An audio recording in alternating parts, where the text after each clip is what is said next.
ទៀតយើងនឹងបានឃើញកីឡាករយើងប្រើកាយសម្បទា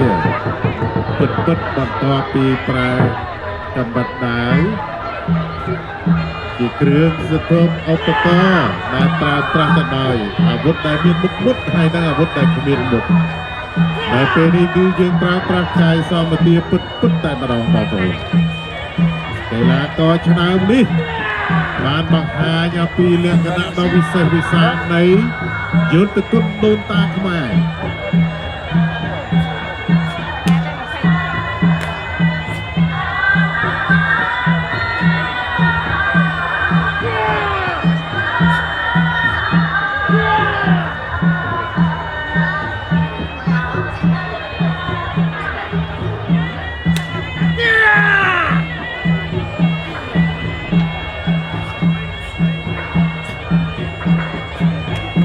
Maximum, fais ça ce soir, d'accord?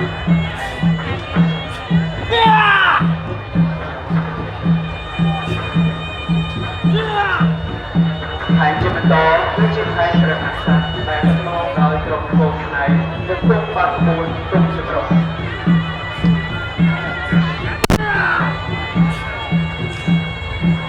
យើងបដូរខ្លះកីឡាករពី1ទៅ1បដូរខ្លះកីឡាករនីពី1ទៅ1បង្ហាញស្ដៀបគុណក្បាច់គុណសពបែបយ៉ាងទាំងអស់មិនឲ្យជាន់គ្នាការសម្ដែងវិជ្ជាភាពពិតរបស់កីឡាករកីឡាការិនីសូមអរគុណសូមអរគុណសូមជម្រាបលាសាទរ